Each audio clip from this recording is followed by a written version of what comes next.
खुलुमबाय बड'लेण्ड रादाबनायगिरि बयखौबो बरायबाय। क'क्राझार जिल्ला दुलाराय गुदि बाथौ आफादा 34थि बोसोरसालिया जथुमा खुंफुंदों। साननैनि हाबाफारिजों 18 आरो 19 जानुवारियाव क'क्राझार जिल्लानि नायगाव सिख्रि सिख्ला बाथौ बियाबनि सिङाव थानाय बाक्सामारा गामिनि गेवलां गेलेग्रा फोथाराव खुंफुंदों। दिनै फुंबिलि समाव बाथौ खुलुमनायनि उनाव दुलाराय गुदि बाथौ आफादनि फिरफिलाखौ बिरहोयो क'क्राझार जिल्ला दुलाराय गुदि बाथौ आफादनि आफादगिरि मन्टुराम नार्जारिया। बेजों लोगोसेनो जिल्लानि सिङाव थानाय मोनफ्रोमबो बाथौ बियाबनि बिबानगिरिफोराबो बे हाबाफारियाव बाहागो लायो। बेनि उनाव गोथैसि बावजेनो क'क्राझार जिल्ला दुलाराय गुदि बाथौ माइनाव आफादनि आफादगिरि मुस्रिमा दुखेश्वरी बसुमतारिया। मख'नो गोनांदि 34थि बोसोरसालिया जथुमाजों लोब्बा लाखिनानै गुदि बाथौ आफादनि बायदि बिथिंनि सायाव बिथा खालामनानै मोनसे सावरायमेलबो खुंफुंदों आरो दिनै नैथि थान्दै मेल जथुमानि गोरबोसे सावरायनाय आयदायाव बाहागो लानानै बेखेवनानै होयो क'क्राझार सरकारि फोरोंगिरि सोलोंथाइ फरायसालिमानि बिबुंगोरा रनजित नार्जारिया। बे समाव क'क्राझार जिल्ला दुलाराय गुदि बाथौ आफादनि आफादगिरि मन्टुराम नार्जारिया हाबाफारिनि सोमोन्दै मा फोरमायदों खोनासंदो। बाथौ आफादनि 34थि बोसोरारि साबायखर थाबाय बेखौ सोंनायनि थाखाय जे क'क्राझार जिल्ला दुलाराय गुदि बाथौ आफादा देग्लायजों 34थि बोसोरसालिया जुथामा। बे जुथुमाखौ जों साननैनि हाबाफारि लानाय जादों। बे साननैनि हाबाफारियाव दिनै नैथि सान। दा मैयानि गिबि सानाव जोंना माखासे जिल्लानि सिङाव थानाय गोबां बियाबनिफ्राय जोंनि थान्दै बिथांमोनखौ बाथौ सिबियारि थान्दै बिथांमोनखौ लानानै मोनसे थान्दै मेल गोगोमै जानानै थांबाय। दा बेनि उनाव जोङो दिनै नैथि सानाव नैथि खेबाव जोंहा गेवलां मेल हाबाफारि लानाय जादों। दा बे गेवलां मेल हाबाफारिया जोंहा 12 बाजियाव जागोन। दा बेनि सिगांनो जोङो फुंबिलियाव जोङो फिरफिला उरायनाय हाबाफारिखौ जों मावखांबाय। दा जोंहा बे हाबाफारियाव जोङो जोंनि दुलाराय गुदि बाथौ आफादनि गेजेर बेन्दोङाव सिङाव थानाय साफ्रोमबो धोरोमारिफोरखौ जोङो जोंनि बर' हारिनि आगोमा धोरोमखौ मुलुगाव अरायबो फोथांनानै लाखिनो थाखाय जोङो बोसोरफ्रामबो जोङो बेफोरबायदि जुथुमा लेंनानै जोंनि हारिनि गोथार धोरोमखौ जोङो फोजौखांनायनि हाबाफारि लानाय जायो। दा बे हाबाफारियाव जोङो दिनै गेवलां मेलाव जोंहा माखासे लेंहरजानाय आलासिफोर दङ। लेंहरजानाय आलासिफोर बिथांमोनहा दा सफैगासिनो दङ। बेवहाय बाहागो लाफैनो हागोन जोंनि दुलाराय गुदि बाथौ आफादनि मानाव गेदेर देरलामांग्रा गयारि सार फैगोन गाहाय आलासि महरै। बेनि उनाव बे गेवलां मेलखौ बेखेवगिरि महरै जोंहा बिथाङा नुजाफैगोन। जोङो दुलाराय गुदि बाथौ आफादनिनो गाहाय नेहाथारि रबिराम रामसियारि बिथाङा सफैगोन, बेखेवना होलांगोन। बेजों लोगोसे बे गेवलां मेलावनो जोङो माखासे बिबुंगोरा आलासि बिथांमोनखौ मोननो हादों। बिथांमोनहानो जाहैबाय क'क्राझार गभर्नमेन्ट कलेजनि बिबुंगोरा डक्टर बारहुंखा, कमार्स कलेजनि बिबुंगोरा डक्टर बिपुल चन्द्र बसुमतारि बिथांमोन बादि गोरों गोरा डक्टरेट सुबुंफोरखौ जोङो बाथौ धोरोम सिबिनायनि फारसे माखासे बिबुंथि बोसोनफोरखौ मोननो थाखाय माजे समाव जोङो लिंहरनानै बिथांमोननि बोसोनजों बिथांमोननि माखासे बिबुंथि होनायाव जों खोब गोजोननाय मोनदों। दा बेफोरबायदिनो जोङो बोसोरे माखासे हाबाफारिफोरजों जौगानायनि फारसे जोंनि दुलाराय गुदि बाथौ आफादा जोङो खामानिफोरखौ मावगासिनो दङ। दा जोंनि बे हाबाफारियाव जोंनि जिल्लानि गोबां बियाबनिफ्राय बाहागो लाफैदों। आरो दिनै गेवलां मेल हिसाबै रायजो राजाफ्रा फैगासिनो दङ। दा आंनि मोनदांनायाव दिनै जोंनि दुलाराय गुदि बाथौआव बा बुलि बाथि सिबिनायाव गोबां रायजो राजाफ्रा दा फारि फारि साबसिनै मिथिबोनानै दा जावरिखांबोगासिनो दङ। खोब गोजोननाय मोनदों।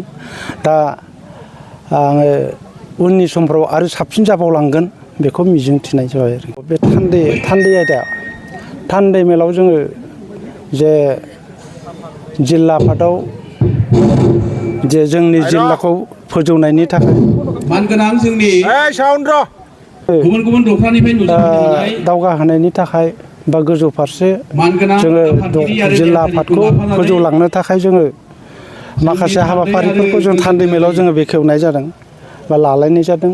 बेवहाय जों माखासे थांखिफोरा जोङो बिसेसकरि जोङो जोंनि बुलि बाथौ सिबियारिफोरखौ जे गोदो गोदाय जे धरनै जोंनि बाथौ सिबियारिफ्रा एफा एफा माने गादा गुदा खान्थिफोरजों सिबिबोनाय जायोमोन। बेफोरखौ फोसाबस्रांनायनि हाबाफारिफ्राव जोङो गोबां दैदेनगिरि साननो हनो गोरों दैदेनगिरिफोरखौ लानानैनो गामि गामि थांनानै बा न'खर न'खर थांनानै जोङो एवारनेस सांग्रांथि मेल बेफोरबायदि लेंनानै रायजो राजानि गेजेराव हाबनानै जोङो सिबियारिफोरखौ गोथौसिनै बाथौनि सान्थौ ओंथिफोरखौ गासिबो बुंफोर बिजिरनानै जोङो खिन्थानाय माखासे हाबाफारिफोर लादों।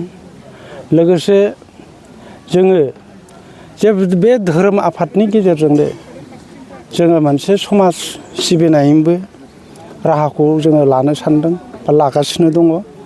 जे जोङो गामि ओनसोलफ्राव जोङो दानि उन्दै उन्दै लाइमोनफोरनि माखासे सोरबा ड्राग्सफोर जानाय बा गाज्रि हुदा जेनेबा मबाइल नायनानै ओरैनो समफोर थांगार होनाय बेफोरबायदि जिनिसफोरखौ बेफोरबायदि आबहावाफोरखौ जाहाथे जाया बेनि थाखाय जोङो माखासे वार्कशप माने गामि गामि थांनानै एसे लाइमोनफोरखौ लानानै खेला धुलाफोर होनानै बिथांमोनखौ गाज्रि खामानिफ्राय जानगाराव लांनो थाखाय बा ओरै धोरोमनि फारसे एसे सिबिनायनि फारसे बोसोनफोर होनो थाखाय जों नांथाब होनो बेफोरबायदि आखायाव लादों। दा बेफोरबायदि मावनानै जोङो सुबुं समाजखौ जोंनि बर' माहारिनि सुबुं समाजखौ एसे साबसिनै दावगाहोलांनायनि माखासे लामाफोरखौ लागासिनो दं। खुब मोजां सोंथि। माने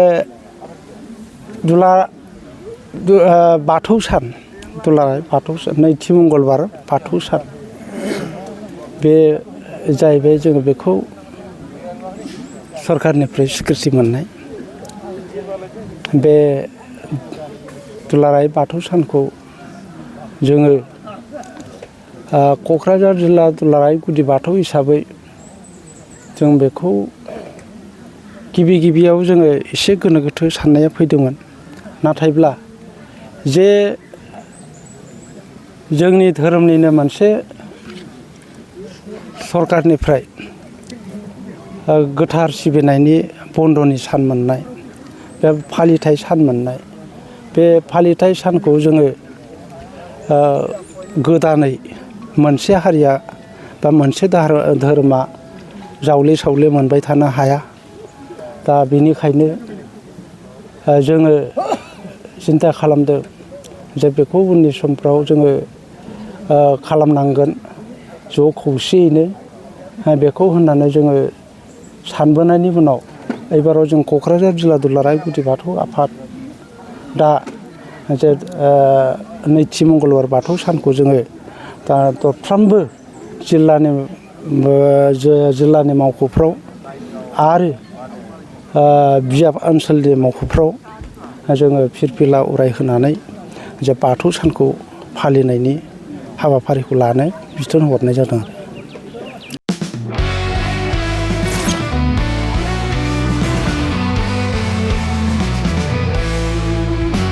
नोंथांनि जिउआव जायखिजाया खामानियावनो हेंथा नुजाथिदों नामा? गोब्राब नाजासेयावबो जिउआव जाफुंसारनायखौ मोननो हायाखै नामा? जुदि नोंथाङा बेफोर बायदि जेंनाफोरजों मोगा-मोगि जानांदोंब्ला बे खेबनिफ्राय जिंगासिनांगौ गैलिया। मुलुग दरबाराव तन्त्र मन्त्रनि थाखाय बयनिख्रुइबो मुंदांखासिन थावनियानो जादों मायां। मायांखौ साधु बिद्यानि रायजो होननानैबो मिथिनाय जायो। बे मायांनिफ्रायनो तान्त्रिकनि सोलोंथाइ लानानै फैदों मुंदांखा रबि कबिराजा। बिथांनिफ्राय नोंथाङा नोंथांनि जिउनि गासिबो रोखोमनि जेंना जेंसिफोरखौ सुस्रांनानै लानो हागोन। बिसि फिसायनि गेजेराव जेंना, गोसो थोनाया गारनानै थाङोब्ला लाबोफिननाय, जुलिनि जेंना, साख्रि मोननो हायै, हा-हु, धोन सम्पथिनि जेंना, बायदि बायदि जेंनानिफ्राय उदां जानो एबा सुस्रांनानै लानो थाखाय नोंथाङा दिनैनो दानो जगाजग खालामनो हागोन रबि कबिराजखौ। रबि कबिराजखौ जगाजग खालामनो थाखाय मबाइल नाम्बार 7099193841 एबा 7086047381 आव कल खालामनो हागोन।